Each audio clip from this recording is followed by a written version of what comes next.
सभी को जय मसीह की। परमेश्वर का धन्यवाद हो इस संदेश के लिए जो उन्होंने हमें दिया है। यह संदेश छत्तीसगढ़ के कच्चे भानु प्रतापपुर में रिकॉर्ड किया गया है, जहां परमेश्वर ने अपने दास पास्टर मोसेस जी के द्वारा बहुत से अद्भुत बातों को प्रकट किया है। इसलिए आप सभी से विनती है कि आप इस संदेश को पूरा सुनिए और दूसरों को भी शेयर कीजिए, जिससे दूसरे भी आशीष पाए। धन्यवाद।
हालेलुया। मेरे प्रिय लोगों, ध्यान से सुनना, मैं एक जरूरी बात बोल रहा हूं। जब हम आंदोलन करते हैं, लोग हमारी ताकत को देखते हैं, लेकिन जब हम प्रार्थना और उपास करते, प्रभु की दुआएं देते, तो पूरी दुनिया परमेश्वर की ताकत को देखता है। हालेलुया। उसके बाद वो भी परमेश्वर में विश्वास करते, वो भी झुकते हैं। जब यीशु क्रूस में था, तो वहां का सैनिक कमांडर भी बोलता है, ये व्यक्ति धार्मिक, क्योंकि उस समय अंधकार छाया, भूकंप आ गए। हालेलुया। मेरे प्रिय लोगों, मैं आपको बताता हूं, विजय पाने के लिए लड़ने की जरूरत नहीं, विजय पाने के लिए जरूरत है कि हम परमेश्वर को जाने, समझे कि वो परमेश्वर हमसे चाहता क्या है। वो यही चाहता है कि हम उस पर भरोसा करें और उसी से प्रार्थना करें, उसी की उपास करें, उसी को पुकारे। और वही लड़ने में वीर है, उसके जैसा वीर कोई पैदा नहीं हुआ। हालेलुया। इतिहास गवाह है, आज तक कोई भी व्यक्ति यीशु मसीह पर, परमेश्वर पर विजय नहीं हुआ है और ना कभी होगा। हालेलुया।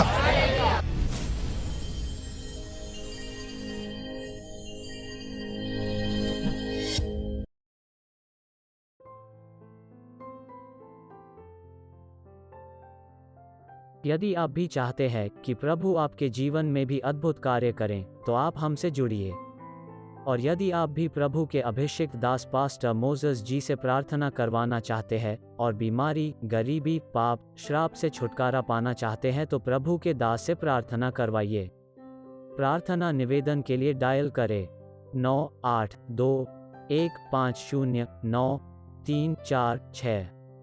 दूसरा नंबर 9820902867।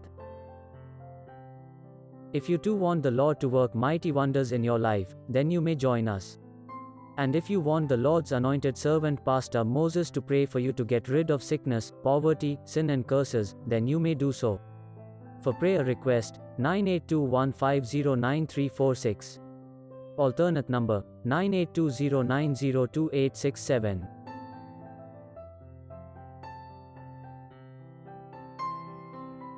मेरे प्रिय भाई बहनों, यदि आप पास्टर मोसेस जी को आपके पास मीटिंग के लिए बुलाना चाहते हैं, तो आप जरूर बुलाइए। पास्टर मोसेस जी मीटिंग के लिए किसी से कोई चार्ज या दान या आने जाने का किराया नहीं लेते हैं, इसलिए आप सभी पैसों की चिंता न करें और आप यह न सोचें कि पास्टर मोसेस जी को बुलाना है तो कोई बड़ी मीटिंग ही रखना होगा। पर आप छोटी मीटिंग भी रख सकते हैं, क्योंकि पास्टर मोसेस जी छोटी मीटिंग में भी जाते हैं, क्योंकि पास्टर मोसेस जी को भीड़ों को नहीं, भेड़ों को सिखाना अच्छा लगता है। धन्यवाद। Dear brothers and sisters, if you wish to invite Pastor Moses for meetings, you may do so without worrying about expenses, because Pastor Moses does not charge any fees, neither does he take any gifts, nor charge traveling expenses. Also, do not think that you need to organize big meetings only. Pastor Moses is okay with small crowd too, because he believes in teaching genuine believers who are hungry and thirsty for God. Thank you. जय मसीह की। Hallelujah.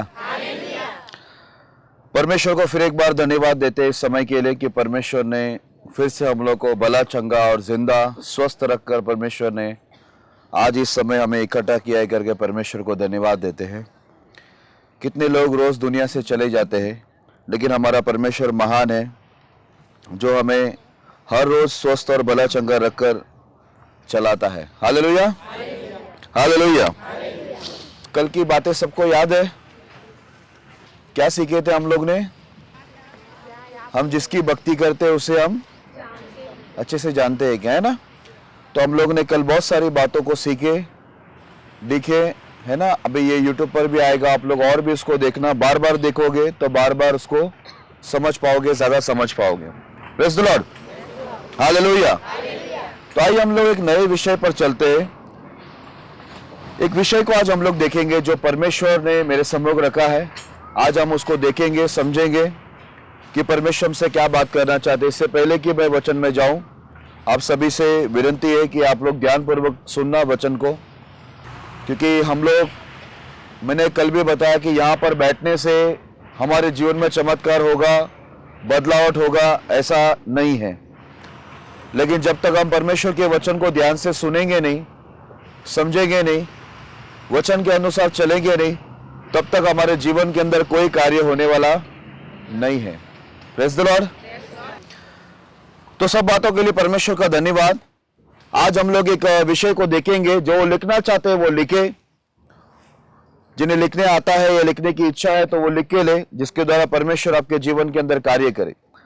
आज हम लोग एक विषय देखेंगे, उस विषय को अच्छी रीति से लिखना भी और सुनना भी और समझ के भी लेना। लिखे, आंदोलन नहीं प्रार्थना करो, यह विषय का नाम है। लिखे, आंदोलन नहीं प्रार्थना करो। आइए इस विषय के लिए छोटा सा प्रार्थना करेंगे ताकि पवित्र आत्मा आपकी और मेरी दोनों की मदद करे सुनने और सुनाने में। आइए हम सब आंख बंद करेंगे, सर झुकाएंगे, परमेश्वर से प्रार्थना करेंगे। खुदावंद यीशु मसीह, हम धन्यवाद करते हैं आपकी अनुग्रह, आपकी दया के लिए परमेश्वर, जो आपने हम पर किए, और प्रभु आपके चुने हुए को आपने यहाँ पर इकट्ठा किया करके धन्यवाद देते हैं। हमसे जाने अनजाने में गलतियों को माफ करें। हम जानते मानते हम आपके योग्य नहीं। आज परमेश्वर में सुनने के लिए कान, ग्रहण करने के लिए अच्छा मन, समझने के लिए बुद्धि देना, और महान ईश्वर आज आप हमसे बातें करना। बोलने वाला आपका दास नहीं, लेकिन प्रभु आपकी वाणी आज यहाँ पर उतरे, आप हमसे बातें करें महान परमेश्वर, क्योंकि मनुष्य के जीवन नहीं बदल सकते, लेकिन जब लॉर्ड आपकी वाणी आती है तो मरे हुए मुर्दे भी कब्र से बाहर आते हैं। लॉर्ड, हम चाहते हैं महान परमेश्वर आज आप हमसे बातें करें और ये वचन हमारा जीवन, हमारी स्थिति, हमारा स्वभाव, हमारा सब कुछ बदल दे, इससे विनती करते। सारी गड़बड़ी की आत्मा जो वचन को चुराती है, ध्यान भटकाते, ऐसे सभी गंदी दुष्ट आत्माओं को प्रभु यीशु के नाम से बांधकर दूर करे, और परमेश्वर इस पूरे जगह को प्रभु आप शांति में रखिए और हर एक का ध्यान आपके ऊपर बनाए रखिए। लॉर्ड, आप कार्य करेंगे, धन्यवाद देते हैं। मैं खुद को, आए हुए सभी को आपके हाथों में देता हूं। लॉर्ड, ये प्रार्थना पूरे विश्वास से महान परमेश्वर प्रभु यीशु के नाम में करते हैं, आमीन। ओके, आइए हम लोग एक वचन को पढ़ते हैं, हम लोग आगे बढ़ते हैं। जैसे कि विषय का नाम है आंदोलन नहीं प्रार्थना करो। हम जानते हैं कि कई बार हमारे जीवन के अंदर कई समस्या, मुसीबत आते समय हम लोग अधिकतर आंदोलन करना, विरोध करना, मोर्चा निकालना, ये ज्यादा हम लोग पसंद करते हैं, क्योंकि हमें ऐसा लगता है कि हमें भी लड़ना चाहिए जैसी दुनिया लड़ती है। लेकिन मेरे प्रिय लोगों, परमेश्वर का वचन ये सारे विषय को लेकर क्या कहता है? सबसे पहले हम लोग एक वचन को पढ़ेंगे, यिर्मयाह की पुस्तक, उसका 9वां अध्याय 23 और 24 वचन को हम पढ़ेंगे। यहोवा यह कहता है, बुद्धिमान अपनी बुद्धि पर घमंड न करे, न वीर अपनी वीरता पर, न धनी अपने धन पर घमंड करे, परंतु जो घमंड करे वह इस बात पर घमंड करे कि वो मुझे जानता और समझता है कि मैं ही वो यहोवा हूँ जो पृथ्वी पर करुणा, न्याय और धर्म के काम करता है, क्योंकि मैं इन्हीं बातों से प्रसन्न रहता हूँ। Hallelujah, hallelujah. यदि आपको नहीं मिले तो भी आप उसको ज्यादा ढूंढने मत रुकना, क्योंकि ये सारे वचन आपको बाद में दिए जाएंगे, आप ले सकते हो, और YouTube पर भी आ जाएगा। पर आप ध्यान देना, जब मैं एक्सप्लेन करूं, आपको बताओ, समझाओ, तब आप उसको ध्यान से सुनना। यहां पर परमेश्वर का वचन ये कहता है कि बुद्धिमान जो व्यक्ति वो अपने बुद्धि पर घमंड ना करे, और ना वीर अपने वीरता पर, और ना धनी अपने धन पर घमंड करे। बोलता है यदि किसी को घमंड करना है, एक ही बात पर घमंड करे कि वो परमेश्वर को जानता और समझता है। किस बात में घमंड करे? बोलिए, आप लोग बोले। परमेश्वर को जानता और समझता है। कल हमने परमेश्वर को जानने के बारे में हम लोगों ने सीखा था, है ना, कि हम परमेश्वर को क्या करें, अच्छी रीति से जाने, है ना, क्योंकि हमने कल क्या देखा था कि जैसा जानना चाहिए वैसा अभी तक हम नहीं जाने, इसलिए हमें क्या करना है, प्रभु को अच्छी रीति से जानना है। इसलिए यहां पर भी देखो यही वचन लिखा हुआ है, बुद्धिमान अपने बुद्धि पर घमंड ना करे, वीर अपने वीरता पर नहीं, धनी अपने धन पर नहीं, लेकिन यदि घमंड करे कोई तो वो इस बात पर घमंड करे कि परमेश्वर को जानता और समझता है। कहिए, किस बात पे घमंड करे? परमेश्वर को जानता और समझता है। आज देखिए, ये घमंड हमारे पास होना ही चाहिए कि हम लोग परमेश्वर को जानते और समझते हैं, क्योंकि कल जैसे हम लोगों ने सीखा, बहुत लोग सालों से आराधना कर रहे, भक्ति कर रहे, कलीसिया में जा रहे, सेवा कर रहे, लेकिन किसकी सेवा कर रहे, किसकी भक्ति कर रहे, किससे प्रार्थना कर रहे, उस परमेश्वर को लोग अच्छी रीति से नहीं जानते। और इसीलिए मैंने कल बताया कि हमारे जीवन के अंदर आशीष के बदले शाप आते, उन्नति के बदले और नीचे चले जाते हैं, है कि नहीं? जो हम चाहते वो होता ही नहीं, कुछ और ही हो जाता है। कल हम लोग ने रात के समय इसी बातों को सीखे थे। आज मैं थोड़ा वहीं से गुजर रहा हूं और आपको मैं बताना यही चाहता हूं कि हम लोग को, जैसे मैंने कल सिखाया कि हमें परमेश्वर को अच्छी रीति से जानना जरूरी है, आज मैं आपको बता रहा हूं कि परमेश्वर को समझना जरूरी है। हालेलुया, कि वो कैसा परमेश्वर है। इसके लिए देखो, हालांकि मैंने विषय का नाम दिया आंदोलन नहीं, प्रार्थना करना चाहिए, लेकिन मैं इसमें यही बात बताऊंगा कि आपको परमेश्वर को समझने की जरूरत है। तो आप आंदोलन नहीं, आप जो इंसान परमेश्वर को समझ लेता है वो आंदोलन नहीं करता, वो प्रार्थना करता है। हालेलुया। क्या आप लोगों ने सुना? जो व्यक्ति परमेश्वर को समझ लेता है वो आंदोलन, विरोध, मोर्चा नहीं करता, वो क्या करता है? तो जो लोग परमेश्वर को समझते हैं वे लोग कभी आंदोलन, विरोध नहीं करते, लेकिन वो क्या करते हैं? प्रार्थना करते हैं, क्योंकि वो परमेश्वर को जानते और समझते हैं। इसलिए लिखा, वीर वीरता पर नहीं, एक धनी अपने धन पर नहीं, बुद्धिमान अपने बुद्धि पर नहीं, लेकिन एक ही बात पर घमंड करो कि वो परमेश्वर को जानता और समझता है। हालेलुया। आइए अब हम परमेश्वर को समझने के लिए हम बाइबल के अंदर चलते हैं। परमेश्वर ने क्यों बोला कि तुम इसी बात पर घमंड करो कि तुम परमेश्वर को जानते और समझते हैं। हम लोग कुछ वचन को पढ़ेंगे और आगे बढ़ेंगे। एस्तर की पुस्तक उसका 3रा अध्याय 1 से लेकर हम लोग 6 तक पढ़ेंगे। एस्तर की पुस्तक 3रा अध्याय 1 से लेकर 6 तक। इन बातों के बाद राजा श्रेयस ने अगागे हमदादा के पुत्र हामान को उच्च पद दिया और उसको महत्व देकर उसके लिए उसके साथी हाकिमों के सिंहासनों से ऊंचा सिंहासन ठहराया। राजा के सब कर्मचारी जो राजभवन के फाटक में रहा करते थे वे हामान के सामने झुककर दंडवत किया करते थे, क्योंकि राजा ने उसके विषय ऐसी आज्ञा दी थी। परंतु मोर्देके न तो झुकता और न उसको दंडवत करता था। तब राजा ने कर्मचारी जो राजभवन के फाटक में रहा करते थे उन्होंने मोर्देके से पूछा, तू राजा की आज्ञा क्यों उल्लंघन करता है? जब वे उससे प्रतिदिन ऐसा ही कहते रहे और उसने उनकी एक न मानी, तब उन्होंने यह देखने की इच्छा से कि मोर्देके की यह बात चलेगी कि नहीं, हामान को बता दिया। उसने उनको बता दिया था कि मैं यहूदी हूँ। जब हामान ने देखा कि मोर्देके नहीं झुकता और न उसको दंडवत करता है, तब हामान बहुत ही क्रोधित हुआ। उसने केवल मोर्देके पर हाथ उठना अपनी मर्यादा से कम जाना, क्योंकि उन्होंने हामान को यह बता दिया था कि मोर्देके किस जाति का है। इसलिए हामान ने श्रेष्ठ के साम्राज्य में रहने वाले सारे यहूदियों को भी मोर्देके की जाति जानकर नष्ट कर डालने की युक्ति निकाली। हालेलुया। अभी यहाँ पर ध्यान से सुन के और समझ के लेना।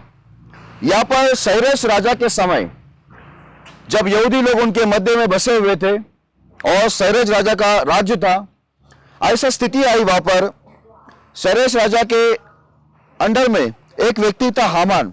उसका पद जो है ऊंचा किया गया, और जब उसका पद ऊंचा किया गया, राजा का आदेश था कि हर एक व्यक्ति उसके सामने दंडवत करे और उसके सामने झुके।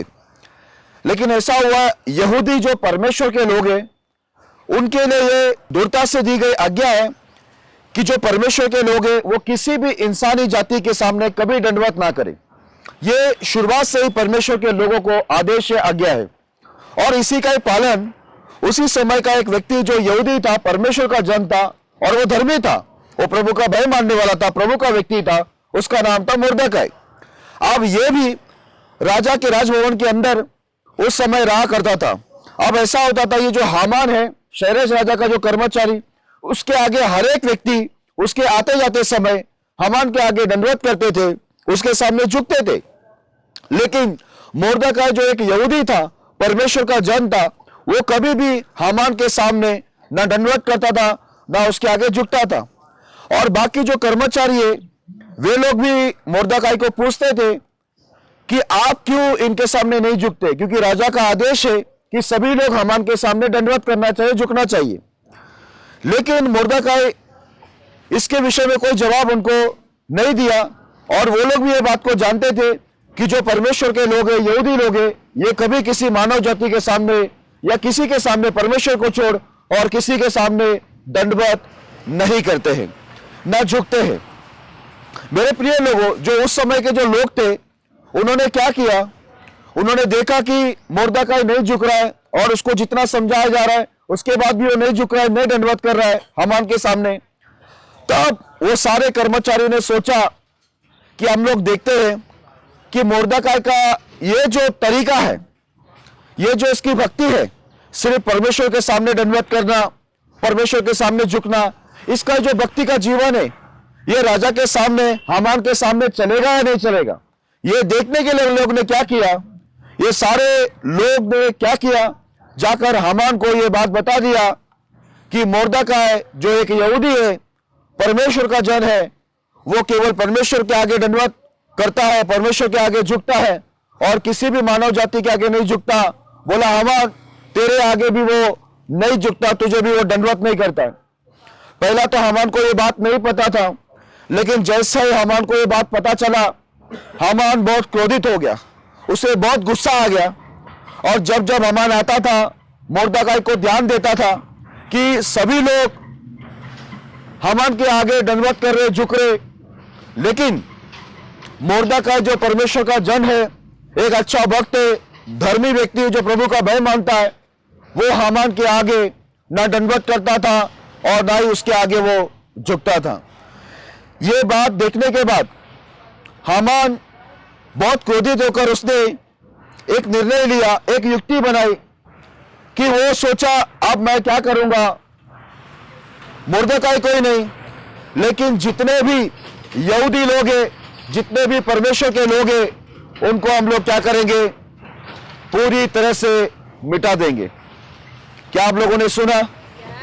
हामान ने ये युक्ति बनाया, ये प्लान बनाया कि अब मैं मुर्दकाई कोई नहीं, लेकिन जितने भी यहूदी लोग हैं, जितने भी परमेश्वर के लोग हैं, उन सभी को मैं मिटा दूंगा। क्योंकि उसको मालूम था, हामान को यह बात पता था कि सिर्फ मुर्दकाई नहीं, लेकिन जितने यहूदी लोग हैं, वे लोग परमेश्वर को छोड़ और किसी भी मानव जाति के आगे वो ना सर झुकाते हैं, ना दंडवत करते हैं। क्या आप लोगों ने सुना?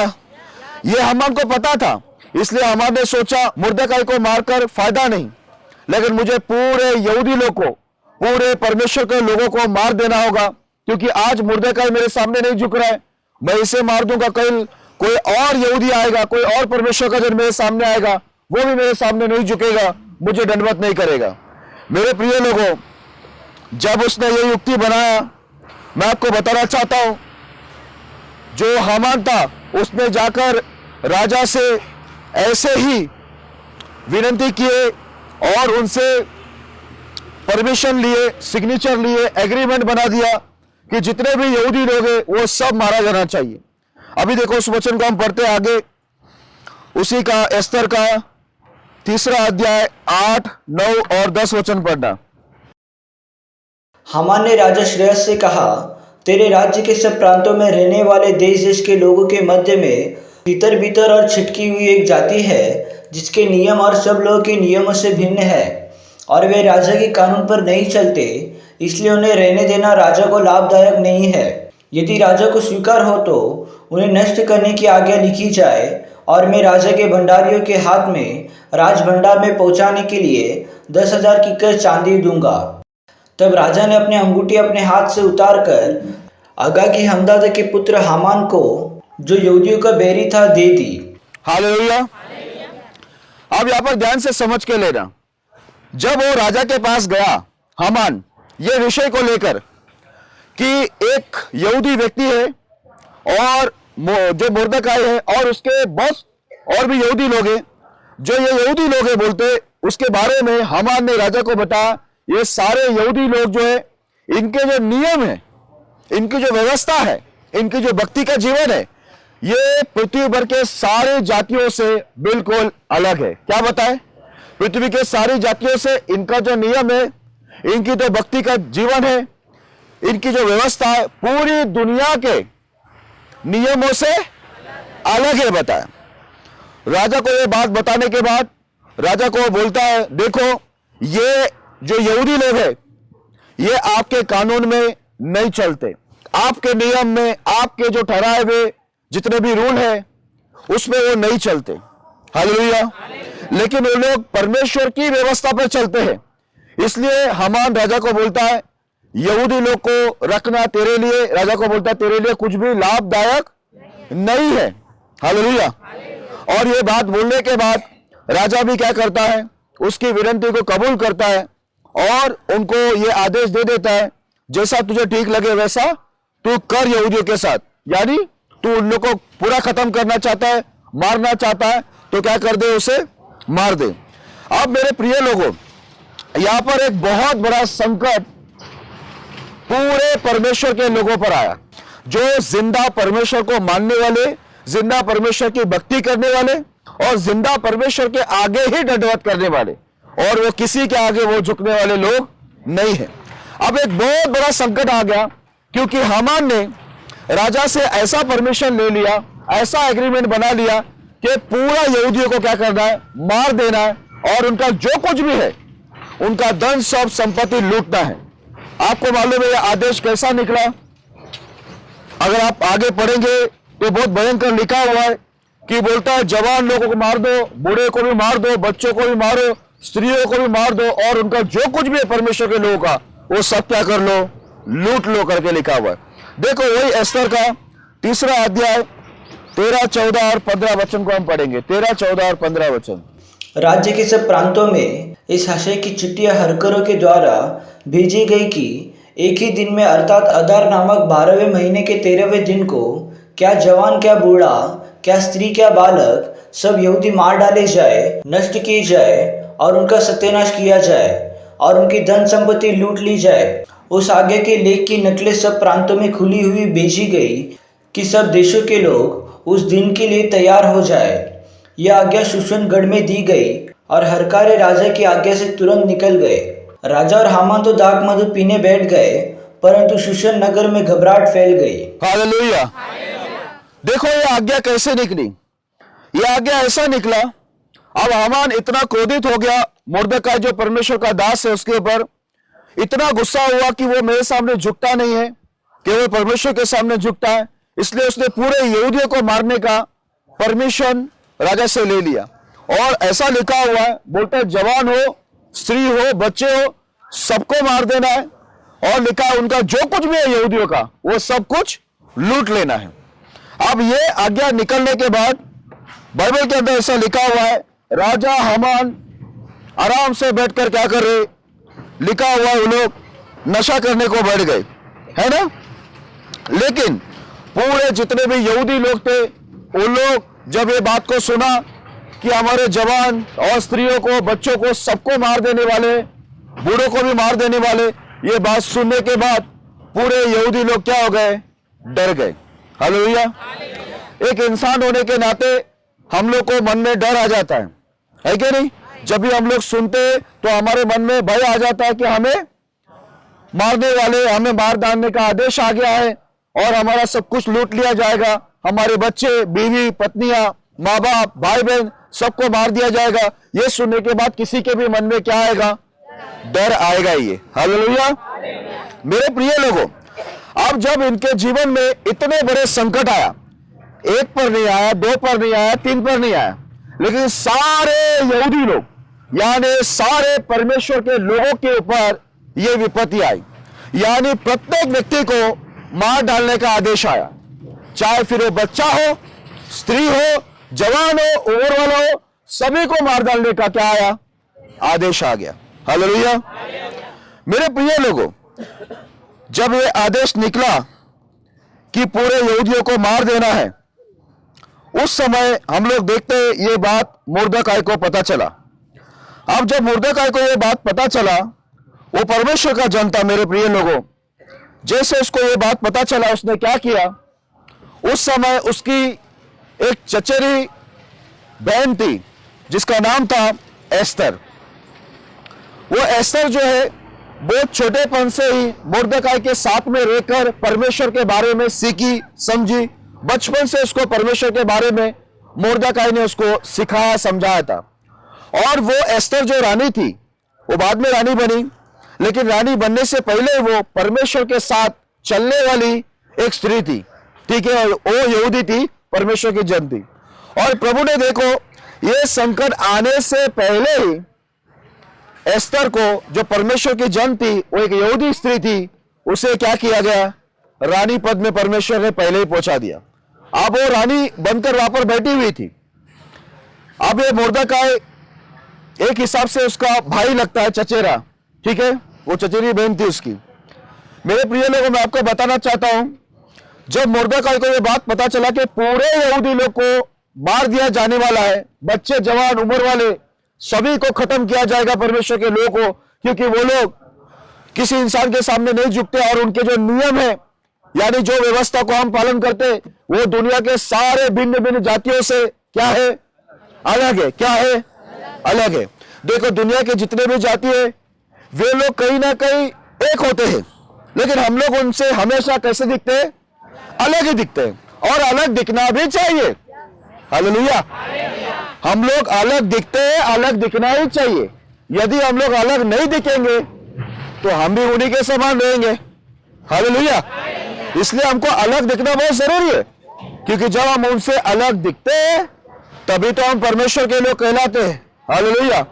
बाइबल के अंदर ये साफ लिखा हुआ है, जितने लोग परमेश्वर के पीछे चलेंगे, जितने लोगों को परमेश्वर ने चुना है, जो लोग परमेश्वर की व्यवस्था को मानेंगे, वे हमेशा संसार से, संसार के लोगों से, संसार की रीति रिवाज, परंपराओं से और उनके सारे नियमों से हम हमेशा कैसे दिखेंगे? अलग ही दिखेंगे। और अलग दिखना भी चाहिए। यदि हम अलग नहीं दिख रहे, इसका मतलब है हम उनके साथ बने हुए हैं। हालेलुया। कुछ लोग को देखूंगा तो समझ में नहीं आता, एक एक लोग को देखे तो समझ में नहीं आता है कि ये मसीह है, ये यीशु को मानने वाला है, ये प्रभु का व्यक्ति है या संसार का व्यक्ति है, समझ में नहीं आता है। हालेलुया। एक एक को एक एक की स्टाइल होती है ना, बालों की स्टाइल, कपड़ों का स्टाइल, है क्या नहीं? जैसा संसार जीता है वैसे ही मसीह के लोग भी ऐसे जीते कभी कभी। तो हम लोग को फर्क समझ में नहीं आता है कि ये परमेश्वर का लोग है या ये भी संसार के लोग हैं। Praise the Lord. हमेशा हम लोग यदि परमेश्वर के नियमों को मानेंगे, मेरे प्रिय लोगों, हम भी मुर्दकाई के समान, उस परमेश्वर के जन के समान और उस यहूदी के समान, हमेशा हम संसार के लोगों से, अन्य जातियों से हम लोग कैसे दिखेंगे? अलग दिखेंगे। आपको डरने की जरूरत नहीं है।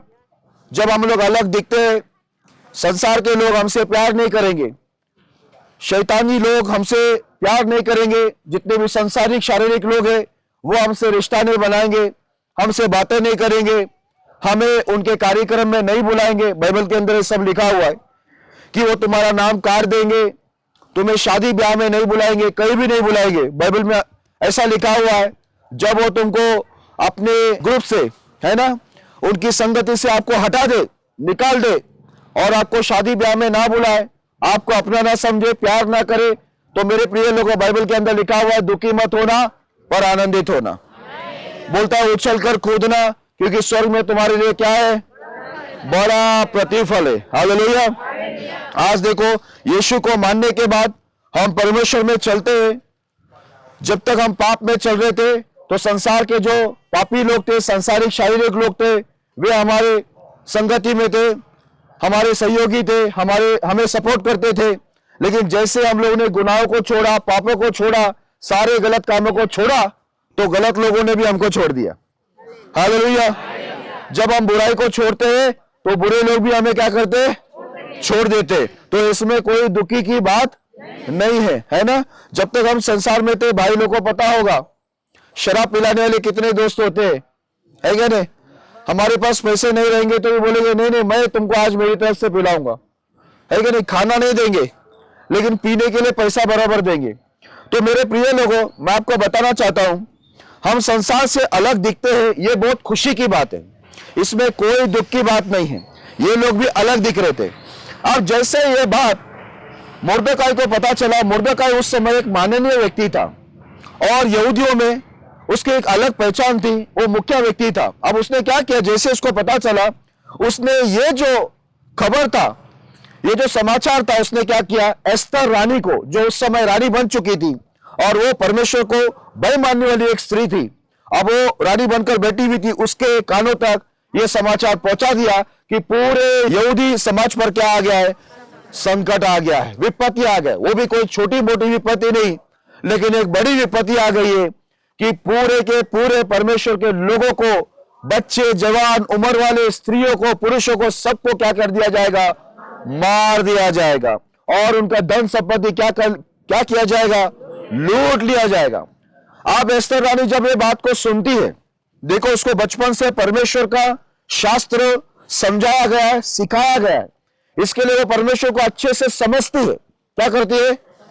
वो परमेश्वर को समझती है, वो परमेश्वर को जानती है। इसलिए देखो वो क्या बोलती है मुर्दकाई को। आइए उस वचन को पढ़ते हैं। एस्तर की पुस्तक 4 अध्याय, उसका 15, 16 और 17 वचन। तब एस्तर ने मुर्दकी के पास से कहला भेजा, तू जाकर शूशन के सब यहूदी को इकट्ठा कर और तुम सब मिलकर मेरे निमित्त उपवास करो। 3 दिन रात न तो कुछ खाओ और न कुछ पियो, और मैं भी अपने सहेलियों सहित उसी रात उपवास करूंगी, और ऐसी ही दशा में मैं नियम के विरुद्ध राजा के पास भीतर जाऊंगी, और यदि नष्ट हो गई तो हो गई। तब मुर्दकी चला गया और एस्तर की आज्ञा के अनुसार ही उसने किया। हालेलुया। अब देखो ये बुद्धिमान स्त्री जो परमेश्वर को जानती और समझती थी बचपन से, और परमेश्वर ने उसको साधारण रूप से उठाकर उसको उस समय का राजा का रानी बनाया था। अब जब उसके पास ये विषय पहुंचा, ये समाचार आया कि मेरे पूरे यहूदी लोग जो परमेश्वर के लोग हैं, उनके ऊपर इतने बड़े संकट विपत्ति आया है कि बच्चे, जवान, उम्र वाले, बूढ़े, सभी को मार दिया जाएगा, उनका सब कुछ लूट लिया जाएगा। तब एस्तर रानी ने क्या बोले, आओ चलो झंडा लो और हम लोग आंदोलन करेंगे, मोर्चा निकालेंगे, सारे मसीहों को जमा करो, हर एक पास्टरों को फोन करो, सारे विश्वासियों को जमा करो, रोड पे चलो, अभी हम भी हमारे सामर्थ्य दिखाएंगे। ऐसा बोले? बोले क्या? क्या बोले? क्या बोले?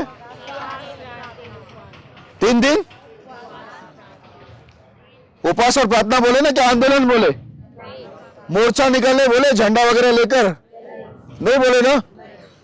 इसी को बोलते हैं परमेश्वर को जानना और समझना। हालेलुया। जो परमेश्वर को जानते समझते हैं ना, वो लोग परमेश्वर के पास जाते हैं मदद के लिए। इसलिए यहां पर लिखा हुआ, हमने पहले ही पढ़ा कि वीर अपने वीरता पर नहीं, बुद्धिमान अपने बुद्धि पर नहीं, और धनी अपने धन पर नहीं। यदि घमंड करना है तो एक ही बात पर घमंड करो कि आप परमेश्वर को जानते और समझते हैं। हालेलुया। जो परमेश्वर को जानता समझता है वो हमेशा मदद के लिए परमेश्वर के पास ही जाएगा, क्योंकि बाइबल के अंदर लिखा हुआ है वो अकेला सारे काम के लिए काफी है। हालेलुया। वो अकेला सारे काम के लिए काफी है, और वही है जो असंभव को संभव करता है। दुनिया की कोई ताकत नहीं जो इस परमेश्वर के सामने खड़ा रह सके। कितने लोग खड़े रहना चाहा, लेकिन बाइबल के अंदर लिखा हुआ है हमारा परमेश्वर ऐसा चट्टान है, यदि कोई उससे टकरा जाए वो चकनाचूर हो जाएगा, और यदि ये चट्टान किसी पर गिर जाए उसको पीस के रख देगा। हालेलुया। इसलिए एस्तर रानी जो परमेश्वर की जन थी, परमेश्वर को जानती समझती थी, उसने अपने चचेरा भाई मोर्दकाई को बोला कि तुम लोग जाओ, तुम जाओ, पूरे यहूदियों को इकट्ठा करो और 3 दिन 3 रात न कुछ खाओ न पियो, सब मिलकर परमेश्वर से उपवास और प्रार्थना करके परमेश्वर की दुहाई दो, प्रभु को पुकारो, प्रार्थना करो। मैं भी क्या करूंगी, 3 दिन अपने सहेलियों के साथ मिलकर 3 दिन उपवास और प्रार्थना करूंगी।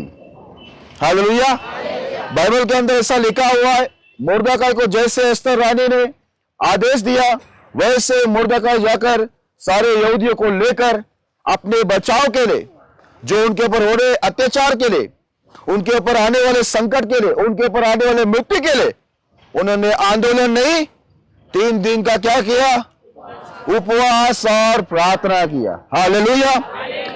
मेरे प्रिय लोगों, यहां पर मोर्दकाई ने एस्तर रानी को यह बात आकर बताया कि पूरे यहूदियों को मार देने वाले हैं, इसलिए आप जाकर एस्तर रानी को बोला, जाकर राजा से बात करो। और आपको मैं बता दूं, उस समय राजा के सामने कोई भी डायरेक्ट नहीं जा सकते, बिना आदेश का, बिना परमिशन का कोई भी व्यक्ति राजा के पास नहीं जा सकता है।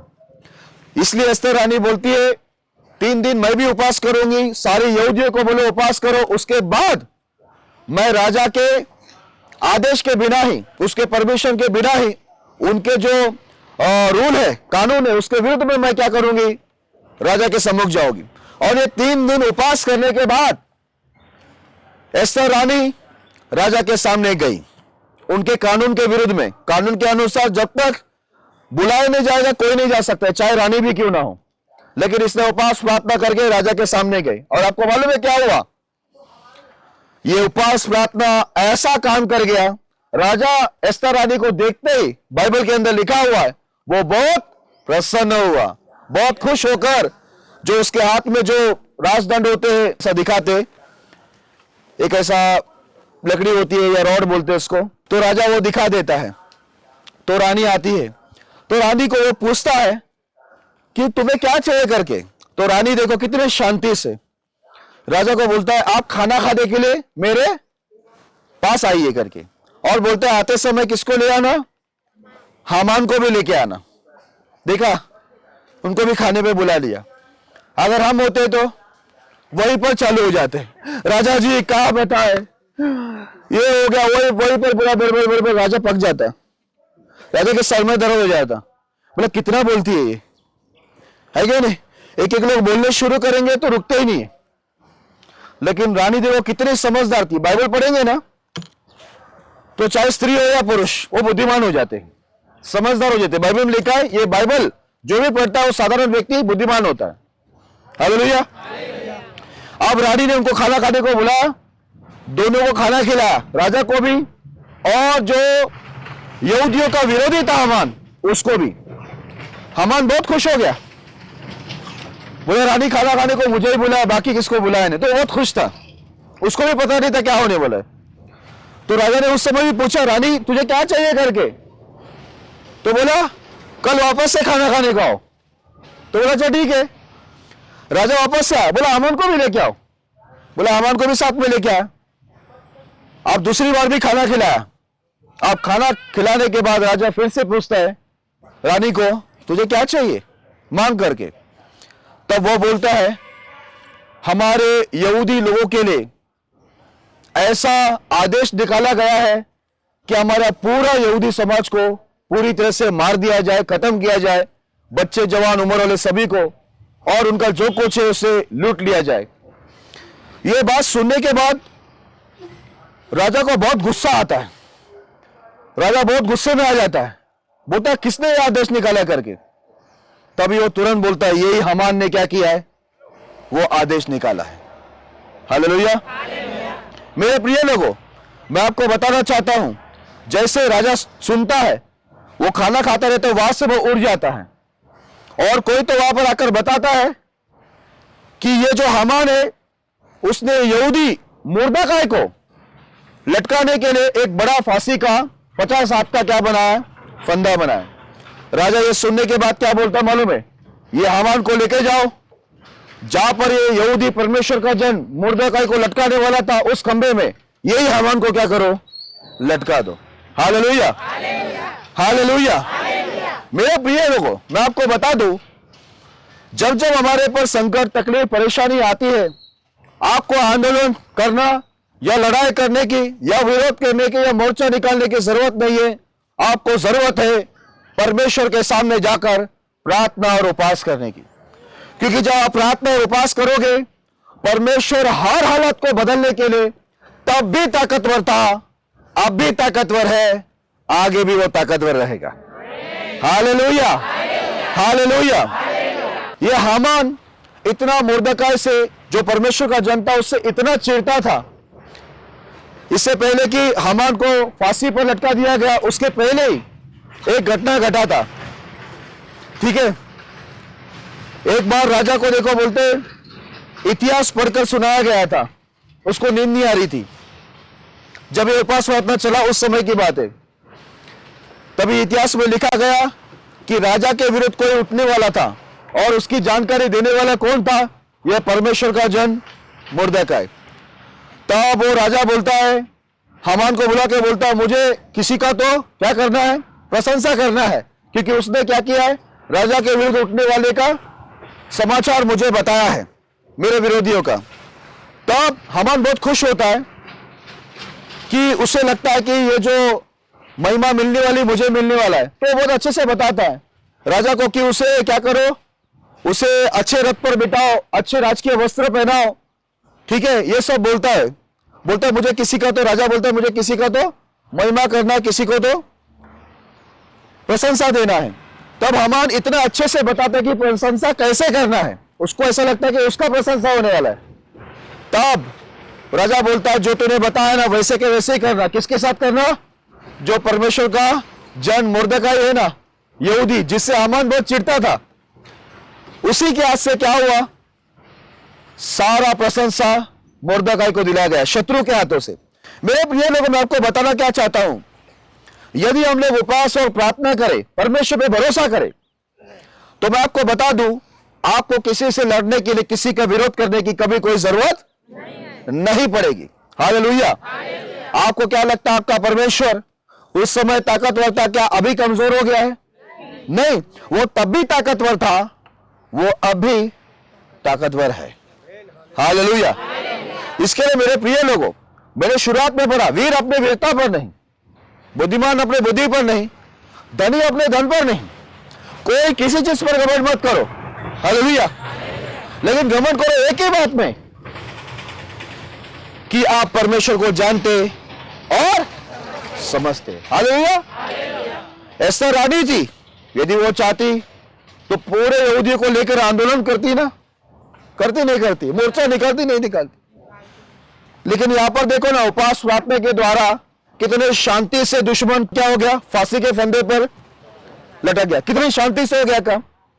कोई हाथापाई करना पड़ा? लड़ाई हुई? धूप में जाकर मोर्चा निकालना पड़ा, चिल्लाना पड़ा, नारे लगाना पड़ा? नहीं। हालेलुया। तो आजकल के मसीहों को क्या हो गया है? आजकल के मसीहों को हुआ क्या है? मैं बताता हूं क्या हुआ। वो लोग अपनी वीरता पर, अपनी बुद्धि पर, जो कुछ उनका है उस पर वो क्या कर रहे हैं? अभी घमंड कर रहे। हालेलुया। लेकिन इधर लिखा है, घमंड एक ही बात में कर, कि तो परमेश्वर को जानता और समझता है। आज छत्तीसगढ़ में विरोध बढ़ रहा है, मत डरो, उनके भी घुटने टेकेंगे। आपको टेंशन लेने की जरूरत नहीं है। आपको बस ये जो एस्तर रानी ने जो किया, जो मुर्दकाई ने किया, वो करने की जरूरत है। डरने की जरूरत बिल्कुल नहीं है। पता है क्यों? मैं आपको बताना चाहता हूं, जब ये हामान जो था, मुर्दकाई से इतना जलता था, इतना उससे क्रोधित होता था कि वो झुकता नहीं था, और वो बहुत बार चाहा कि परमेश्वर के लोगों का नुकसान हो। हामान हमेशा चाहता था। लेकिन उस समय एक बात हुआ, देखो, जब राजा ने हामान के द्वारा ही मुर्दकाई का परमेश्वर की प्रशंसा, परमेश्वर की दास का प्रशंसा करवाया, उस समय यह हामान की पत्नी और उसके जो मित्र लोग थे, एक बात उसको समझाया, बोला ये जो मुर्दकाई यहूदी है, यहूदी लोग को तू नीचा दिखाना चाहेगा ना, परमेश्वर के लोगों को यदि कोई नीचा दिखाना चाहेगा, उसकी पत्नी खुद बोल रही, हमान विरोधी है, हमान की पत्नी खुद बोल रहे, हमान के मित्र लोग भी बोल रहे, यहूदी लोग, यानी यहूदी का मतलब होता है, यहूदा का मतलब होता है क्या बोलते हैं, प्रेस गॉड, है ना, परमेश्वर की महिमा हो, स्तुति करना, हालेलुया, हाँ स्तुति करना, ठीक है। तो आज बोलता है हमान की पत्नी ने उसको समझाया, हमान को, और उसके मित्र लोगों ने भी समझाया कि यदि कोई परमेश्वर के लोगों को नीचा करना चाहे, यह कभी नहीं हो सकता। जो उनको नीचा करना चाहेगा वो खुद ही क्या हो जाएगा, नीचा हो जाएगा। यह बात वो लोग अच्छे से जानते थे। मेरे प्रिय लोगों, मैं आपको बताना चाहता हूं, हमारे शत्रु लोग, हमारे विरोधी लोग भी ये बात जानते हैं, हमारा परमेश्वर बहुत ताकतवर है, वो भी जानते हैं। अब उनको थोड़ा चमत्कार दिखाने के लिए आप आंदोलन के लिए जाएंगे ना, तो परमेश्वर वापस क्या करेगा, स्वर्ग में जाकर बैठ जाएगा आराम से। बोलेंगे मेरे बच्चे लोग लड़ने जा रहे तो मैं क्यों लड़ू, प्रभु यही बोलेगा ना। प्रभु बोलेगा, परमेश्वर ने क्या बोला, बदला लेना, ऐसा बोला, बदला लेना तुम्हारा काम है, ऐसा क्यों लिखा है तो बोल लो, मैं भी फिर लेके आता हूं मुंबई से, डंडा वगैरह लेके आता हूं जाकर, ठीक है। लेकिन यहां पर लिखा, परमेश्वर ने बोला बदला लेना मेरा काम है, हालेलुया। आप परमेश्वर के सामर्थ को जानना बहुत जरूरी है मेरे प्रिय लोगों, परमेश्वर को समझना जरूरी है। ये एस्तर रानी का एक बहुत अच्छी बात थी कि बचपन से उसको प्रभु के बारे में मोर्देखाई ने सिखाया था, और मोर्देखाई एक अच्छा लीडर था प्रभु में। ये यहूदियों में बहुत माननीय व्यक्ति था, और हर एक की समस्याओं के लिए वो बहुत दुखी होता था, हर एक को वो सम्मति देता था, रास्ता बताता था। और देखो यही चीज काम आया परमेश्वर का नियम, काम आया परमेश्वर की व्यवस्था, काम आया परमेश्वर की बुद्धि, हालेलुया। बिना लड़ाई का ही पूरी लड़ाई क्या हो गए, जीत गए, जीते नहीं जीते। आपको मालूम है परमेश्वर ने हमें पहले से ही विजय दिया हुआ है, यह हम लोग को पता ही नहीं है, बेकार का हम लोग आंदोलन करने चले जाते। जब जब हमारे पर संकट आते हैं, हम लोग हमारा संतुलन खो देते हैं, हमें पता नहीं होता है कि अभी हमको परमेश्वर पे भरोसा रखना है, प्रभु की मदद मांगना है, प्रभु बड़े आसानी से सारी समस्या का समाधान करेगा।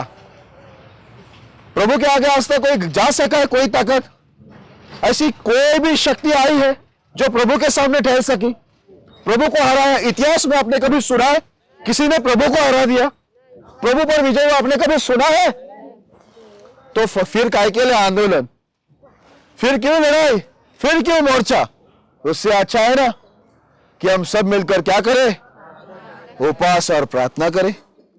समस्या चाहे कुछ भी क्यों ना हो, एक परिवार पर विपत्ति आए, दूसरे परिवार पर विपत्ति आए, या सभी कलेश पर विपत्ति आए, या जितने भी मसीह समाज पर विपत्ति आए, मेरे प्रिय लोगों, परमेश्वर ने हमें बहुत बड़ा हथियार दिया है, प्रार्थना और उपवास। हालेलुया। क्या दिया है? प्रार्थना और उपवास। मेरे जीवन में भी यीशु को मानने के बाद बहुत सारे लोग मेरे विरुद्ध भी उठे, लेकिन मैं हमेशा परमेश्वर की मदद लेना ही ज्यादा पसंद किया।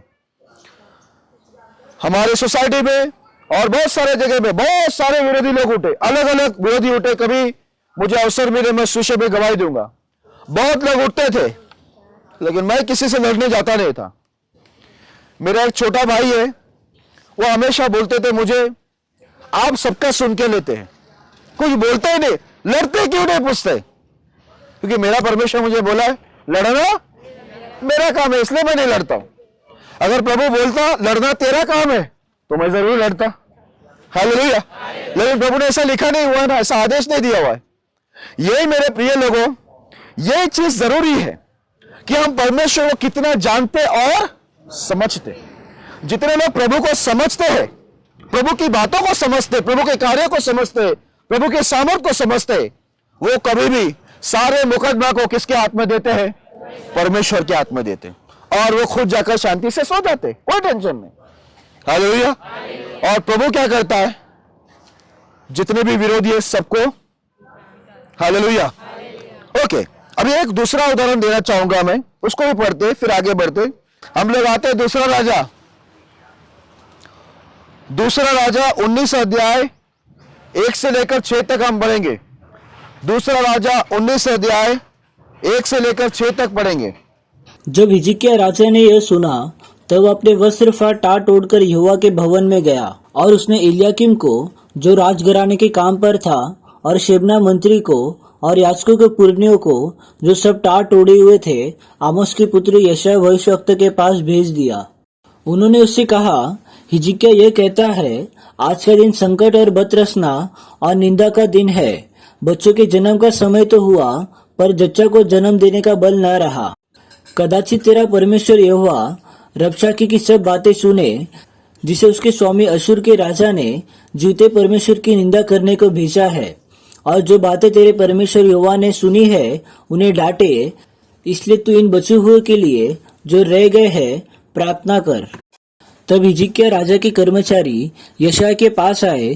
तब यशायाह ने उनसे कहा, अपने स्वामी से कहो, यहोवा यह कहता है कि जो वचन तूने सुने हैं जिनके द्वारा अशूर के राजा के जनों ने मेरी निंदा की है उनके कारण मत डर। हालेलुया। आपको मैं एक बात बता दूं, ये जो अशूर का राजा है ये बहुत सारे देश को उजाड़ते हुए आ रहा था, ठीक है, और इसीलिए इसकी हिम्मत बहुत बढ़ रही थी। ये बहुत सारे जगह में तकलीफ देते देते देते बहुत सारे देश को उजाड़ा। उसने बोला, देखो कोई भी देश का देवी देवता बोलता है मेरे सामने खड़ा नहीं रहा। उस राजा ने ऐसा बोला कि बोलता कोई भी देश का जो देवी देवता है वो अपने देश को नहीं बचा सके, और वो क्या बोलता है मालूम है, अब तुम्हारा यहोवा परमेश्वर भी तुम्हें नहीं बचा पाएगा। हालेलुया। जब ये बात की धमकी भेजा कि सारे परमेश्वर के लोगों को वो उजाड़ देगा, परमेश्वर के नगरों को उजाड़ देगा, सबको मार देगा, जब ये राजा धमकी दे रहा था, मेरे प्रिय लोगों, ये धमकी सुनने के बाद बाइबल के अंदर लिखा हुआ है, हिजकिय्याह राजा किधर गया? कहां गया होगा?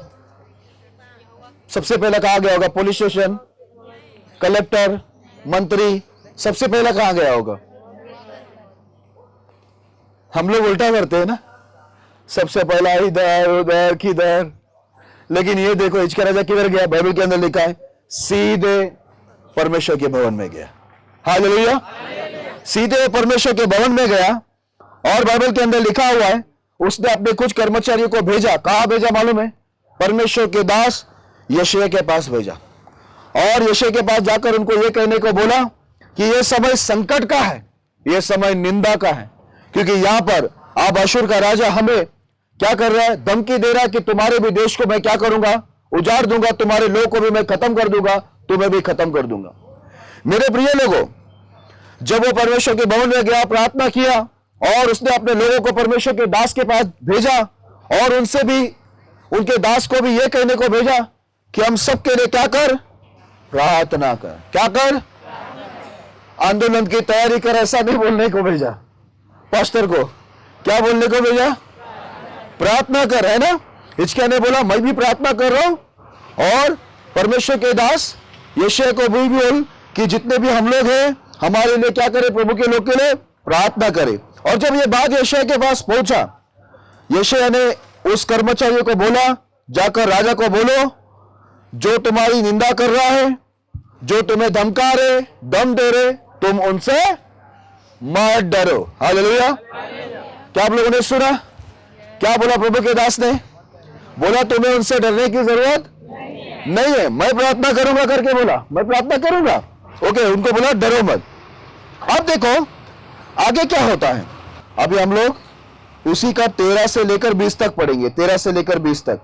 हमाद का राजा और अर्पाद का राजा और सोपेम नगर का राजा और हेना और इवा के राजा ये सब कहाँ रहे? इस पत्री को हिजकिय्याह ने दूतों के हाथ से लेकर पढ़ा। तब यहोवा के भवन में जाकर उसको यहोवा के सामने फैला दिया। तब हिजकिय्याह ने यहोवा से यह प्रार्थना की, हे इज़राइल के परमेश्वर यहोवा, हे करूबों पर विराजने वाले, पृथ्वी के सब राज्य के ऊपर केवल तू ही परमेश्वर है। आकाश और पृथ्वी को तू ही ने बनाया है। हे यहोवा, कान लगाकर सुन। हे यहोवा, आँख खोलकर देख और सन्हेरीब के वचन को सुन ले, जो उसने जीवते परमेश्वर की निंदा करने को कहला भेजे है। हे यहोवा, सच तो है कि अशूर के राजाओं ने जातियों को और उनके देशों को उजाड़ा है, और उनके देवताओं को आग में झोंका है, क्योंकि वे ईश्वर न थे, वे मनुष्य के बनाए हुए काठ और पत्थर ही के थे, इस कारण वे उनको नाश कर सके। इसलिए अब है मेरे परमेश्वर यहोवा, तू हमें उसके हाथ से बचा, कि पृथ्वी के राज्य राज्य के लोग जान ले कि केवल तू ही यहोवा है। तब आमोस के पुत्र यशायाह ने हिजकिय्याह के पास एक कहला भेजा, इस्राएल का परमेश्वर यहोवा यह कहता है, जो प्रार्थना तूने अश्शूर के राजा सन्हेरीब के विषय में मुझसे की, उसे मैंने सुना है। हालेलुया। ध्यान से सुने मेरे प्रिय लोगों, यहां पर देखो अभी क्या होता है मालूम है। पहली बार धमकी दिया, तब भी हिजकिय्याह परमेश्वर के भवन में गया, प्रार्थना किया, और उसने परमेश्वर के दास यशायाह को भी बोला प्रार्थना करो। मेरे प्रिय लोगों, फिर से जब उसकी धमकी आती है, एक चिट्ठी में आती है धमकी, और उसके हिजकिय्याह जो परमेश्वर का चुना हुआ राजा था, उसके हाथ में चिट्ठी आती है, और उसके जो कमांडर थे, 3 सैनिक थे, उनके कर्मचारी, वो गए थे बात करने के लिए सन्हेरीब से, जो विरोधी थे, अश्शूर के राजा थे। आपको मालूम है हिजकिय्याह राजा इतना समझदार व्यक्ति था, परमेश्वर को इतना समझता था, उसने क्या बोला मालूम है उसके तीनों कर्मचारियों को? बोला वो लोग चाहे कुछ भी बोले, कितना भी धमकी दे, गालियां दे, पर तुम लोग एक भी शब्द नहीं बोलना, जो कुछ है सुनकर चुपचाप चले आना। आपको मालूम है ये तीनों गए, उनको कितने गलत बातें किया, कितनी धमकियां दी, कितने गंदे बातें उनके साथ किए गए। लेकिन मेरे प्रिय लोगों, मैं आपको बताना चाहता हूं, हिजकिय्याह राजा के तीनों कमांडर, तीनों जो गए थे कर्मचारी, उन्होंने एक भी शब्द उनके विरुद्ध में नहीं किया, उन्होंने कोई झगड़ा, कोई लफड़े नहीं किए। लेकिन वो चुपचाप वो चिट्ठी को लेकर क्या किए, राजा के पास आए, और राजा वो धमकी भरा चिट्ठी लेकर, वो चिट्ठी में लिखा हुआ है, बोलता देखो पूरी दुनिया के मैंने क्या किया है, जितने भी देश के राजा लोग हैं उनको खत्म किया, और उनके जितने भी देवी देवता थे वो भी उनको बचा नहीं सके। इसलिए बोलता है हिजकिय्याह, तेरा यहोवा, तेरा परमेश्वर भी क्या करेगा, तुझे और तेरे लोग को बचा नहीं पाएगा। वो चिट्ठी लेकर कहां पर गया मालूम है? सीधे वो चिट्ठी किधर लेके जाके फैला दिया? किधर फैला दिया? परमेश्वर के भवन में लेके जाके परमेश्वर के सामने फैला दिया। वो यहां वहां दुनिया के पास नहीं, लेकिन सीधे परमेश्वर के सामने जाकर उसने वो चिट्ठी फैलाकर उसने ये प्रार्थना किया, परमेश्वर तू ही क्या है, आकाश और पृथ्वी को बनाया हुआ, सब कुछ बनाया हुआ परमेश्वर। बोलता है हमको क्या कर, इनके हाथों से बचा, ताकि सारी दुनिया के लोग जान ले कि तू ही एक परमेश्वर है। हालेलुया। बोलता है जितने ईश्वर को, बोलता है ये आज, बोलता है बहुत सारे देश को सन्हेरीब ने क्या किया, अश्शूर का राजा ने बहुत सारे देश को उजाड़ दिया, उनकी देवी देवता को भी उन लोग ने नुकसान पहुंचाए, और ऐसे करते करते वो लोग आज बोलता है तुम्हारा यहोवा परमेश्वर भी तुम्हारे देश को नहीं बचा पाएगा। ये प्रार्थना में क्या बोलता है मालूम है? जो संसार के अंदर जितने भी ईश्वर है उनको तो इंसान ने बनाया, लेकिन हमारा परमेश्वर ने तो इंसान को बनाया। हालेलुया।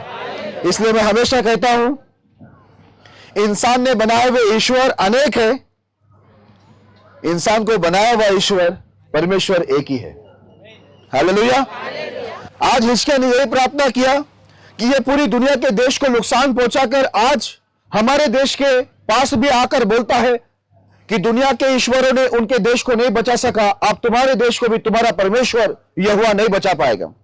लेकिन इसने प्रार्थना की कि प्रभु हमें बचाकर पूरी दुनिया को बता दे कि एक परमेश्वर जो पूरी दुनिया को चलाने वाला, खिलाने वाला, संभालने वाला, वो सर्वशक्तिमान परमेश्वर यहोवा है, ये सारी दुनिया जान ले। हालेलुया। बाइबल के अंदर लिखा हुआ है, यशायाह ने भी जो प्रार्थना की थी, परमेश्वर का संदेश उसके पास पहुंचा, और उसने राजा के कर्मचारियों से राजा तक पहुंचा दिया। और ये संदेश क्या था कि बोलता है तूने जो प्रार्थना किया था हिजकिय्याह राजा, वो परमेश्वर ने स्वर्ग में क्या किया है, सुन लिया है। हालेलुया। हम लोग कहते हैं ना हमारा परमेश्वर प्रार्थना सुनने वाला परमेश्वर है, कहते नहीं कहते? कहते हैं ना।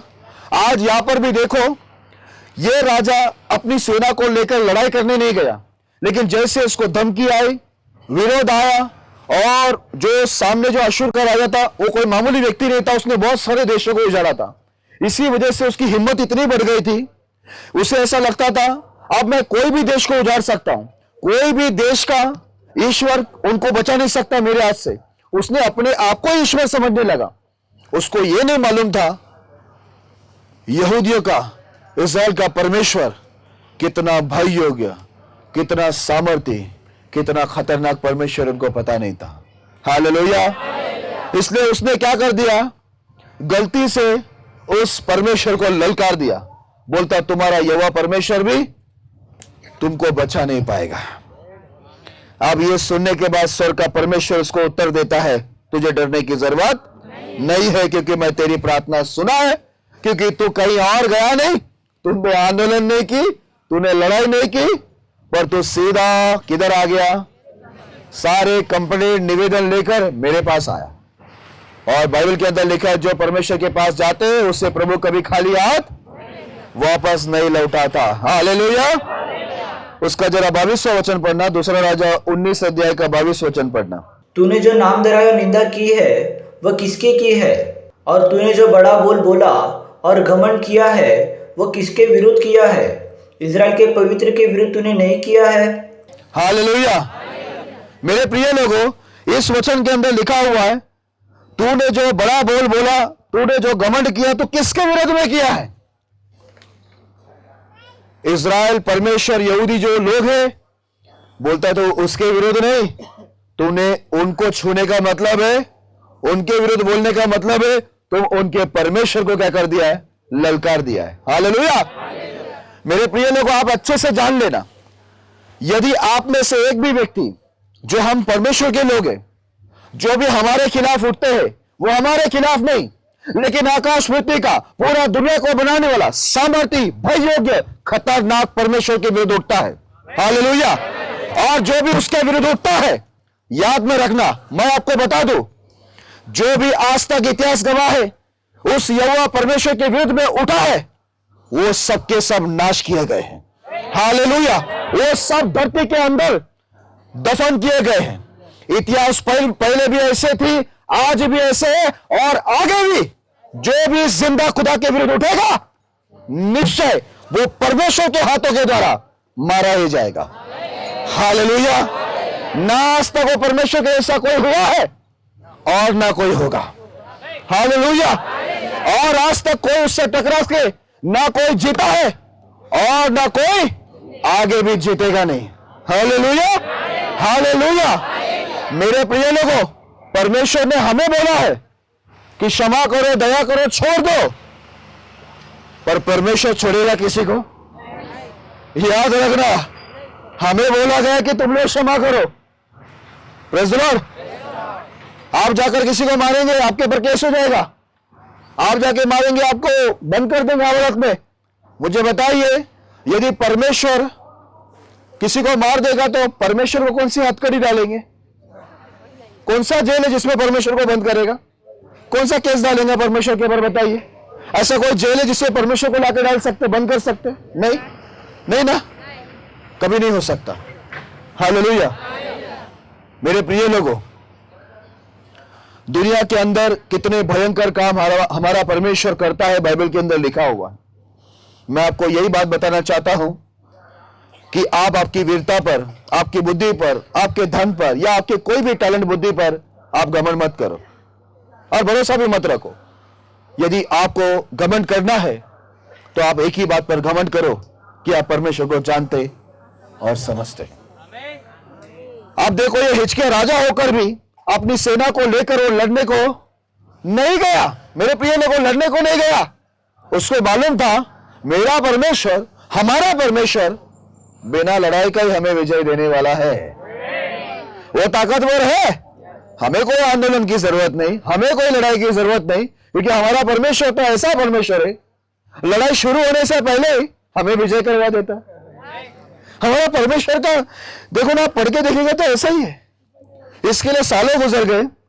मुझे भी बहुत लोग आकर बुलाते, पास्टर जी चलिए आंदोलन करते हैं। दुनिया में आंदोलन करके कौन हमारा सुनने वाला है? दुनिया में कौन हमारा सुनेगा?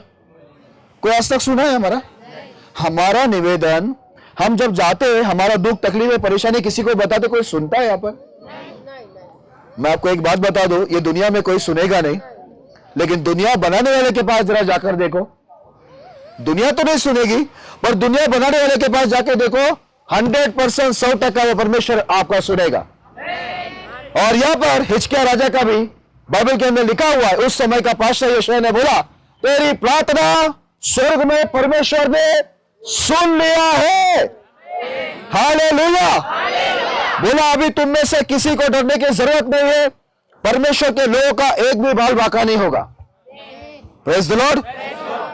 आगे बढ़ते हैं, उसी में दूसरा राजा 19 अध्याय 35 से लेकर 37 तक पढ़ेंगे। उसी रात में क्या हुआ कि यहोवा के दूत ने निकलकर अश्शूरियों की छावनी में 1,85,000 पुरुषों को मारा, और भोर को जब लोग सवेरे उठे तब देखा कि शव ही शव पड़े हैं।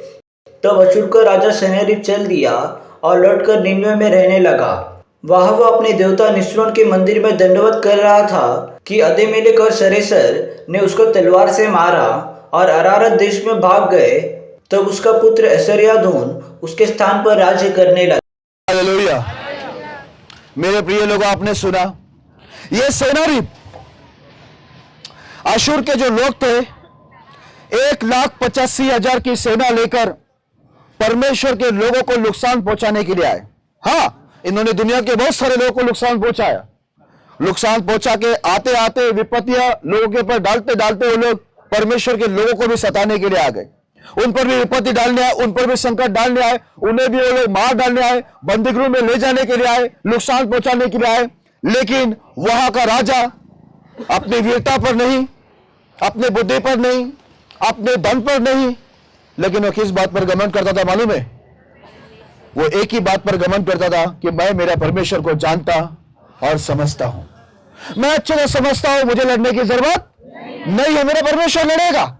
इसलिए वो सारी धमकी, जितनी बार धमकी आए, वो सीधा प्रभु के भवन में परमेश्वर के पास प्रार्थना के लिए चला गया। जब चिट्ठी में धमकी आए, वो चिट्ठी लेकर भी किधर लेके गया? प्रभु के भवन में लेके जाके प्रभु को बताया। उसने प्रभु के दास को भी बोला, हमारे लिए क्या करो? प्रार्थना करो। और बाइबल के अंदर लिखा हुआ है, उनकी प्रार्थना कबूल हुई। आप परमेश्वर के लोगों को घेर कर रखे थे। कितने लोग थे मालूम है? 1 लाख, कितने? 1,85,000, 1,85,000। हालेलुया।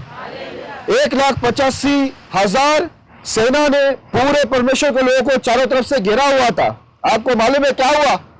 जब हिजकिय्याह ने परमेश्वर पे भरोसा किया, परमेश्वर से प्रार्थना की, और उस समय के पास्टर यशायाह से भी प्रार्थना करवा के लिया, वो प्रार्थना प्रभु को कबूल हुआ, और परमेश्वर उनको संदेश दिया कि ये जो धमकी आई है, ये जो बड़े बोल आए हैं, ये तुम्हारे विरुद्ध नहीं, वो लोग ने मेरे विरुद्ध में बोला है। परमेश्वर कहता है मेरे विरुद्ध में घमंड किया है, उसने मेरे विरुद्ध में ऊंची बात कहा है, अब मैं उनको नहीं छोड़ूंगा। हालेलुया।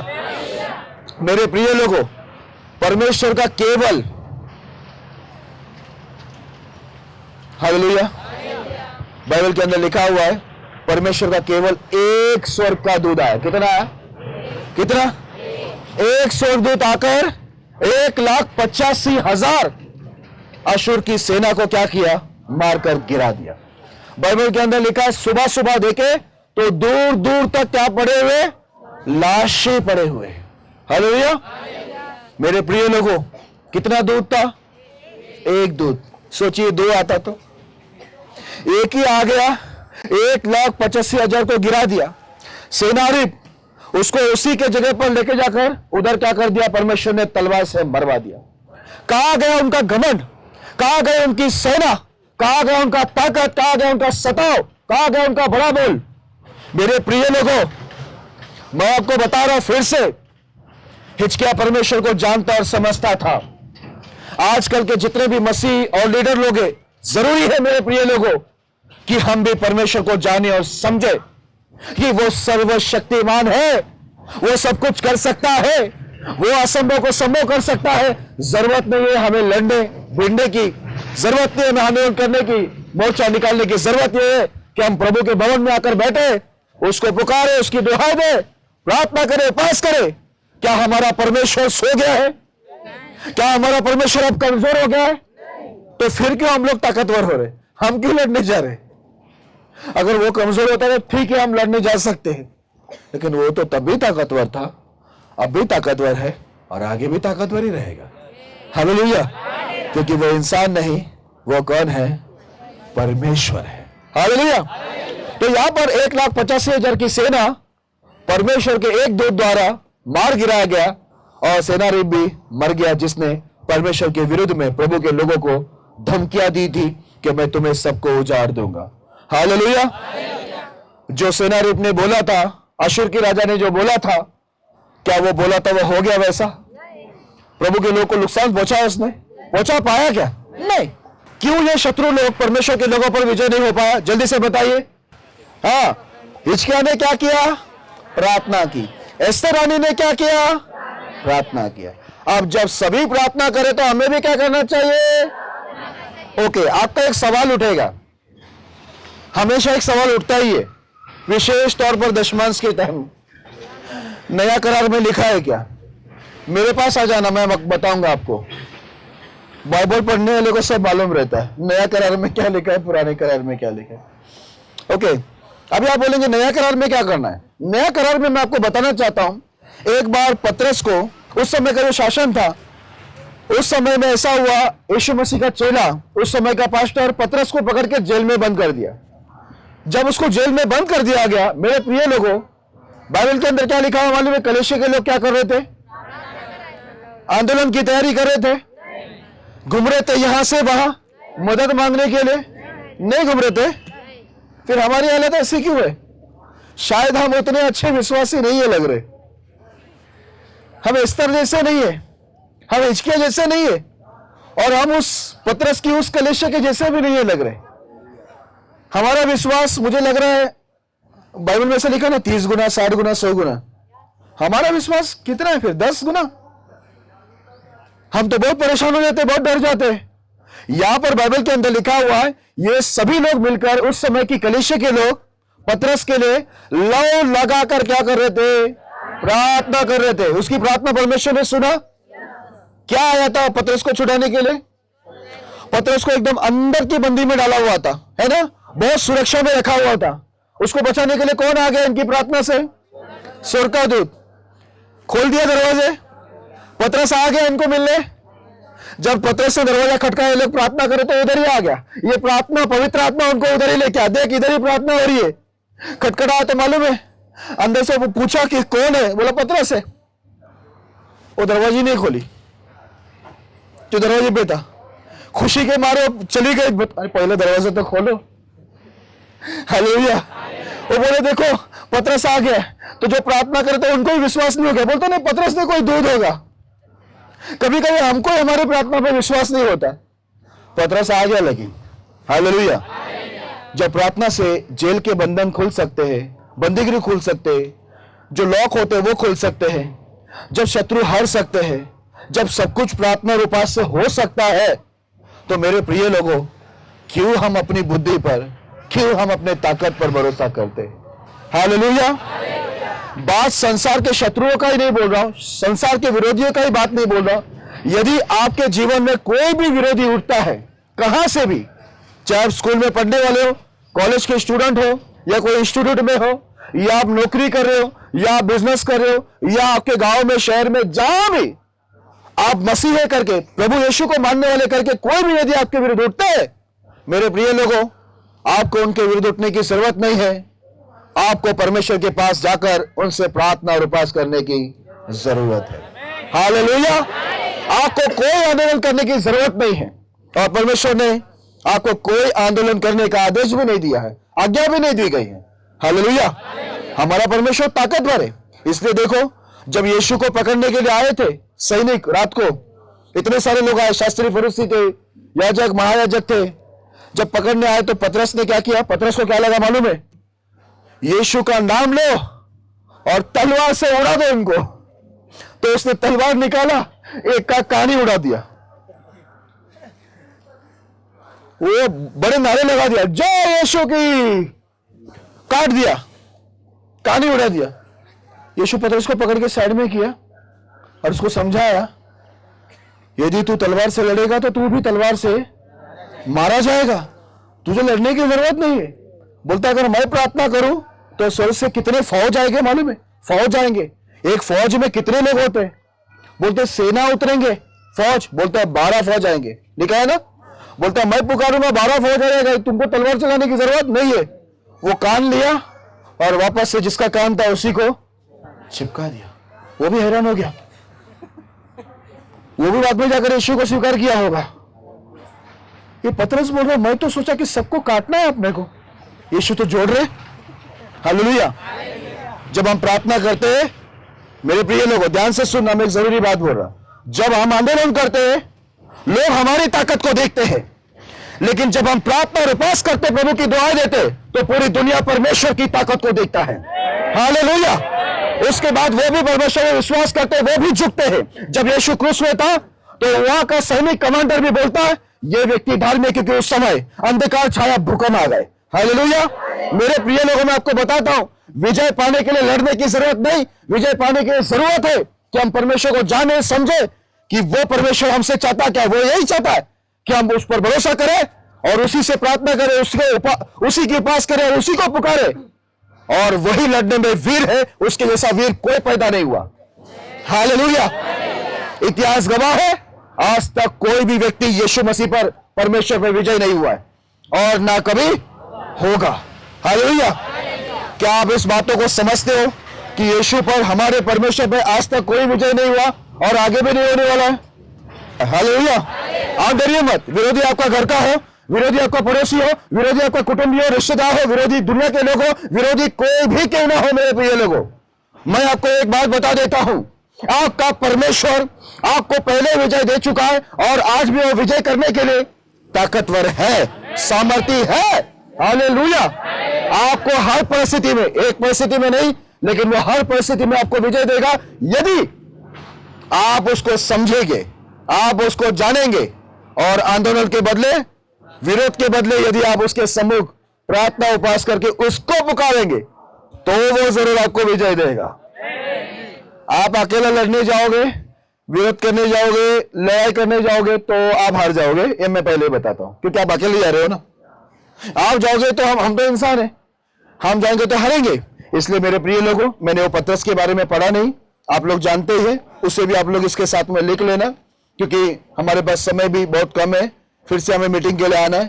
तो आप लोग इस बातों को समझ गए, हमें आंदोलन नहीं, हर समय कोई भी मुसीबत में हमें आंदोलन, विरोध, मोर्चा नहीं, क्या करना है? एस्तर ने क्या किया? आपको मालूम है हमारे जीवन में काम क्यों कम होता है परमेश्वर का? क्योंकि हम परमेश्वर को ऊपर भरोसा रखते ही नहीं, प्रभु को पुकारते ही नहीं, प्रभु से प्रार्थना नहीं करते, उपास ही नहीं करते, अपनी ताकत बल दिखाते, अपनी बुद्धि चलाते, इसके वजह से परमेश्वर काम नहीं करते। लेकिन मेरे प्रिय लोगों, आज से परमेश्वर को जानना, समझना, समझने का मतलब क्या है मैं आपको समझा देता हूं। बोलता है वीर अपने वीरता पर नहीं, बुद्धिमान अपने बुद्धि पर नहीं, धनी अपने धन पर नहीं, घमंड तू इस बात पर कर तू कि परमेश्वर को जानता और समझता है। समझने का मतलब है और जानने का मतलब है, यदि आप परमेश्वर को अच्छी रीति से जानते और समझते कि वो कितना ताकतवर है, वो सब कुछ कर सकता है, तो मेरे प्रिय लोगों, आप हर समय उसी को पुकार कर सारे जितने केस होंगे ना, जितने भी समस्या होंगे, उसी के हाथ में सौंपेंगे प्रार्थना उपास के द्वारा। इसको बोलता है समझ, कि आपने प्रभु को समझ लिया है। हालेलुया। सारा कैसा प्रभु के हाथ में देंगे, और प्रभु सब बातों में, बाइबल में लिखा है, असंभव को संभव करने वाला। वो खुद अपनी गवाही देता है। परमेश्वर कहता है मेरे से कोई भी काम कठिन नहीं है, मैं सारे असंभव काम को संभव कर दूंगा। हालेलुया। जब वो अपनी पहचान ऐसा दे रहा है, तो मेरे प्रिय लोगों, आज से मैं आपको यही कहूंगा, आपकी जितनी भी परिस्थिति है, तकलीफ है, परेशानी है, विरोध है, आपके खिलाफ शत्रु है, जो कुछ भी है, आप पूरे छत्तीसगढ़ के लिए भी और जितने भी अन्य आपके विरोध में है, और भी जो भी तकलीफ आपको जहां जहां से, आपके स्कूल में, कॉलेज में, ट्यूशन में, इंस्टीट्यूट में, या आपके बिजनेस में, या आपकी नौकरी में, या आपके एरिया में जहां आप रहते, गांव शहर में, जहां भी आपको जहां से भी कोई विरोध या तकलीफ है, आप उनसे लड़िए मत। आप क्या करें? प्रार्थना और उपास करके उन्हें परमेश्वर के हाथ में सौंपिए। एक दिन वो भी आकर यहां पर बैठ जाएंगे यीशु मसीह का वचन सुनने के लिए। हालेलुया। पौलुस परमेश्वर के लोगों को उजाड़ रहा था, कलीसिया उजाड़ रहा था ना, बाद में वो बाइबल का देखो सबसे बड़ा प्रचारक नहीं बन गया? बन गया ना। अब जब प्रभु उसको सुधार सकता है, तो ये बाकी लोग को नहीं सुधार सकता है? बिल्कुल सुधार सकता है। मैं तो प्रार्थना कर रहा हूं छत्तीसगढ़ के लिए, आप टेंशन मत लेना, मैं क्या प्रार्थना किया मालूम है? प्रभु ये जितने लोग विरोध कर रहे हैं इनको प्रचारक बना दो। मैं चालू कर दिया उपास साल प्रार्थना में, बोल दिया प्रभु को, और प्रभु बनाने वाला है। आप देखना बहुत सारे गवाही आने वाले दिन में होंगे कि हम लोग विरोधी थे, अभी हम यीशु का प्रचारक बन गए। ये होने वाला है। आप प्रार्थना करना आपके पूरे के पूरे छत्तीसगढ़ के लिए, ठीक है? आपका काम है आज से पूरे छत्तीसगढ़ के लिए, पूरे भारत देश के लिए, पूरी दुनिया के लिए आप क्या करना। हम लोग पूरी दुनिया और पूरे राज्य के लिए, हम सब चीज के लिए प्रार्थना करते हैं। अभी भी हम 40 दिन उपास प्रार्थना करके यही संडे को खत्म करके आए हैं। उपास प्रार्थना करके सब देश, सब राज्य और सारे विषय के लिए हमने प्रार्थना किया, और हमको पूरा विश्वास है कि प्रभु करता ही है और किया भी है। हम जो प्रार्थना किया भी है। तो आने वाले दिन में आप ये प्रार्थना करना, प्रभु जैसे इन्होंने प्रार्थना किया, सब लोगों ने विरोधी लोग के लिए प्रार्थना करो कि प्रभु विरोधी लोग ये कलीसिया में आकर विश्वासी बन जाए, प्रचारक बन जाए, ऐसा प्रार्थना करना। और आप ये भी बोलना, प्रभु मुझे अपनी आंखों से देखना है, कानों से सुनना है कि ये सब विरोधी लोग प्रभु में आ चुके हैं। ये आप प्रभु को प्रार्थना में बोल देना, प्रभु आपको अपने आंखों से भी दिखाएगा, कानों से सुना भी देगा, जिसके द्वारा सारी महिमा आदर परमेश्वर को मिलेगा। इसलिए आज से परमेश्वर को समझने की, परमेश्वर को जानने की प्रयत्न करना। यदि आप परमेश्वर को समझ लोगे, आपको आंदोलन नहीं, सिर्फ प्रार्थना और उपास करने की देरी होगी। आप सिर्फ उतना ही करोगे, आपको कुछ ताकत लगाने की जरूरत नहीं पड़ेगी। सारा विजय, सारे लड़ाई के अंदर परमेश्वर आपको देगा। परमेश्वर संदेश के द्वारा आपको बहुत आशीष करे।